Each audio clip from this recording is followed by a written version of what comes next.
Hey, this is Meredith's husband. I've got some SEO advice for you, but I'm going to keep it really simple so that you can understand it, so it makes sense, and most importantly, so you can actually use it.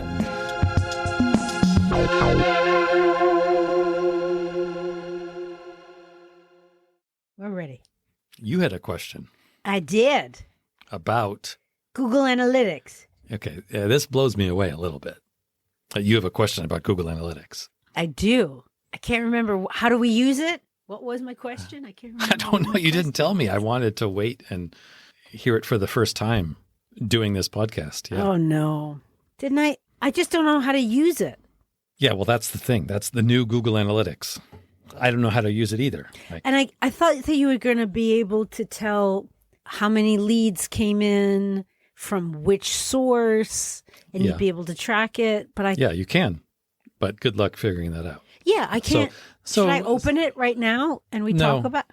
So when you well, first tell me, what is it that you want to get from Google Analytics? Because you just relaunched your site, so you have an interest as to how it's working, what's working. What are the questions that you want to have answered? Well, I want to know how many people are looking at my site, how many things they're looking at, What do you mean how many things? Like what? I mean, what pages are they looking at? Which pages are, and how long are they spending on them? Which pages are they looking at most? And where are they coming from? And I think that's it. Okay. Well, I mean, those are all good questions. Yeah. Like how many people are looking at my page, at my website? How did they get there? How long are they staying on each page? Ideally, it would be great. What are they looking at? Are they clicking any buttons? What holds their interest? What what makes them leave? Right. I did find that there are places to see how many are returning visitors. Yeah, that's a good metric. It sounds like you basically want to figure out the engagement. How are people engaging with your website? So, and where are they coming from? Right. Well, how are they getting there? Not how are they getting there? You can see, there's some in China and India and but I want to know how are they finding your site? How do they come from Google? Do they come from social media? Do they come from Facebook or Instagram? Do they come from other sources? And how specific can we get? Like when they say it comes from an email, what does that mean? Well, if you want to track visitors to your site from emails, so you have email marketing set up, you would need to take another step and create tracking codes for those emails. What? Yeah, that's kind of another step. It's if you have a paid email marketing campaign, you would do that. I don't think for most example, people are going, like Flowdesk. If you had a monthly newsletter, like let's say you had a newsletter and you send out, you have an email marketing list. You have a monthly newsletter, and every once in a while you send out like a seasonal special. Right. Instead of just putting your website address in those emails, it would be your website address, meredithsinnerphotography.com/UTM, and there's a tracking code. So you can say, well, this email was my monthly newsletter. This email was my spring discount. This email was the whatever. That's really only worthwhile if you're putting effort into your email marketing, I think for most people, they're not going to do that. Okay. I'm not going to send anything. You just placed an ad on a website. I did. A local website. The same idea. No, it was an email. It was an email. An email blast. Right. So if you do that and you don't do some sort of tracking, that is adding a little bit of tracking code to the end of that address. So meredithsinner.com/Park Slope Parents email, it will come through and it will probably say it probably won't have any information. It might say email. It might just say other. Right. But there are the highest level you look at in terms of where people come from. It's going to be what they call the default channel. Default channel. And that's going to be either organic. That includes Google search engine. It includes other search engines, although there's not much coming from other search engines. There's going to be paid traffic, which would be... Was that Ask Jeeves? Ask Jeeves, I don't know, it might still be around. I have no idea. Yahoo, Bing, probably mostly Bing and Yahoo. Or, you know what, probably DuckDuckGo. That's another, things like that. You're going to have, so that's organic. You're going to have paid search. That's going to be like AdWords, like you're running ads on Google. Okay. Or you're running ads on a search engine, paid search. Okay. Organic is free search. Paid search is running ads. Google AdWords, Bing ads, Yahoo ads, whatever else is out there. It's really going to be it's basically Google ads. Okay. It's paid search. Then there's going to be another one called direct. And that's probably going to be a pretty big category for most people because that's going to be people coming directly to your site, either from a bookmark. It could be a link in an email. It could be something they just know of your site. Maybe they just type in the address directly. That also could be if somebody comes to your site through, say, Facebook. They find you on Facebook. Yeah. And then they visit your site and then they come back later and then they just go straight to your site. That's going to be direct traffic. Okay. Even though they first found you via Facebook. Okay. So that becomes a little bit complicated now in, I think they call it attribution. You sure I shouldn't open my paid?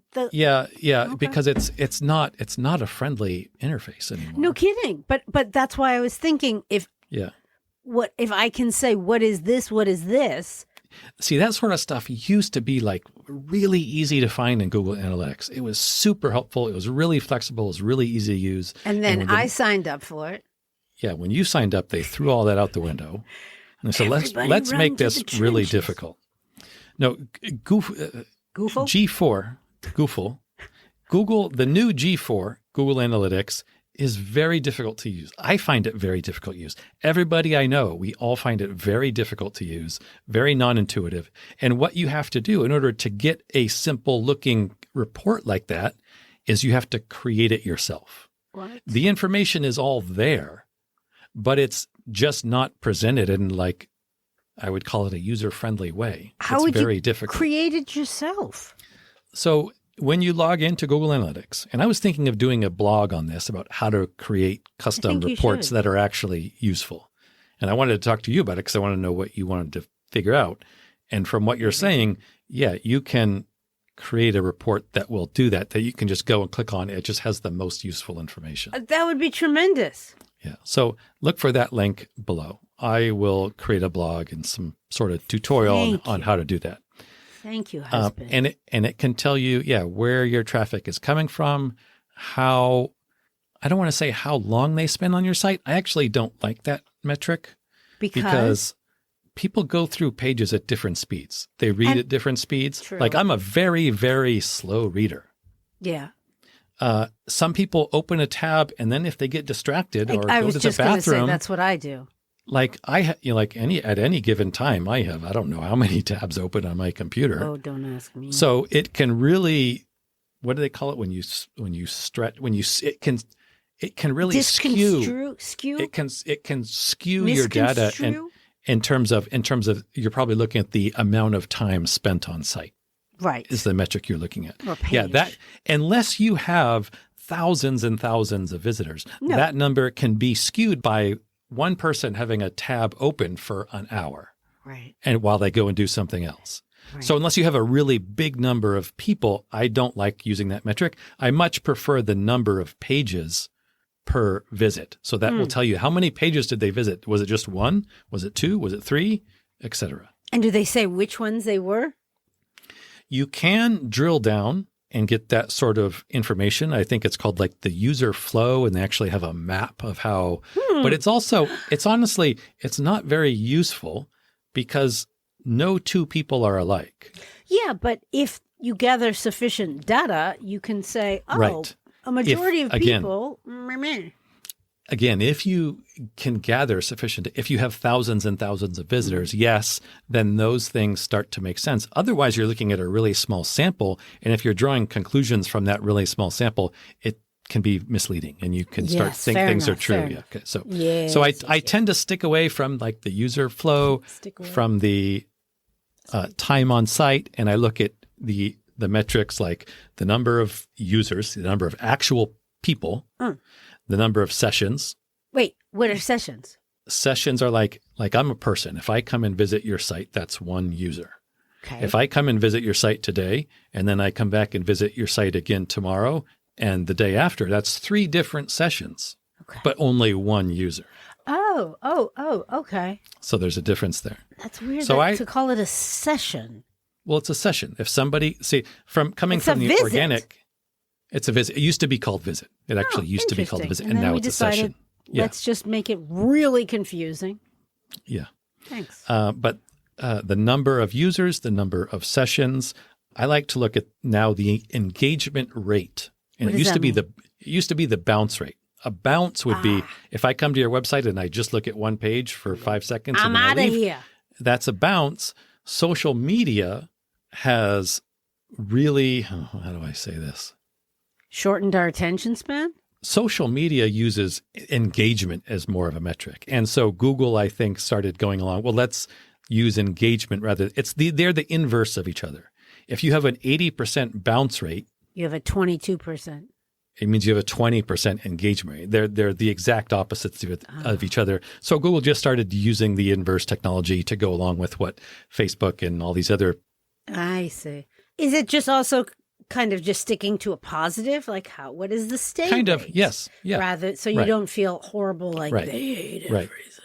Right. Yeah, a little bit, yes. A little bit. Okay. I can. Yeah. And it is useful to know, Everything. wait, what percentage of people coming to my site are engaged? It's even more useful to know what percentage of people coming to my site from Google are engaged versus the people coming from Facebook. Mm. Where am I getting the best engagement? And there's usually a difference between. I don't know where you can find that. Yeah, that's in Google Analytics too. And that's what I would think would I'd be be useful interested in that. information. Yeah. And good luck finding it unless Yeah. you build Oh. a custom report. Yeah. Okay, good. Because I didn't see anything like that. No, it's very, you have to know beforehand exactly what you are looking for and then create a report and put those metrics in. Is that what your blog is going to contain? That is I'm going to probably do at least one custom report, and it's going to give what I'm talking about right now, what I think Okay, are the good. most important Thank metrics. you. That's so nice of you. Thank you. And also the other really good thing to use Google Analytics for, Google Analytics is the only place you can get this, is the conversions, the conversion information, the conversion rate, which we talked about. And that's when people say, I'm interested. Yes. Mine is people, the people who contacted you, where did they come? Is your conversion rate from Google, is it 1%? Is your conversion rate from Facebook, is it lower or higher than your visitors from Google it's helpful to know that sort of information. Yeah. Yes. So I will say this, there are some kind of general guidelines that I think it might be helpful to know anyway, All right. before you even go and look at Google Analytics. Well, too You're late going to for notice but- that probably your conversion rate from social media almost always is going to be smaller than your conversion rate from other sources. Okay. It's just very typical, unless you have a really great call to action from your social media No, content. I do not. Yes. If you're running paid ads, your conversion rate for those should be higher than anything else because you can be very highly targeted. You can know exactly why people are coming to your site. You know the wording. You can heavily target. Yes, you can. Or you, know can exactly, be heavily targeted. But you know exactly what they clicked on. You know exactly the words that they were reading before they clicked. You control where they go. So you can be very specific in what you're doing. When people come to your site through organic, just from Google, yeah. you don't really know why they're coming. So Right. don't expect a really high conversion rate. They could be coming for any number of reasons. Okay. But your conversion rates from organic are going to tend to be higher than social media. Your conversion rates from direct traffic are usually going to be roughly the same or even higher than organic traffic because those are people who are coming directly to your site. They already know about you. They know, right. Yeah. Or they've bookmarked your site or they're clicking on your link in an email, etc. Or someone said, hey, check this out. Yes. And you want to pay attention to, and I'll put this in the report, how people are coming into the site. Are they coming in through the homepage or through a Right. blog page? So your bounce rate, How do you know that? that's there. That's one of the metrics. Okay. When people come to your site through a blog page, Yeah. typically that's going to have a pretty high bounce rate. When people find a blog, Very often they're going to they have a very specific question. They're going to go read your blog and then they're going to leave. Right. That's so if you see your blogs have a higher bounce rate than like your homepage, that's normal. Okay.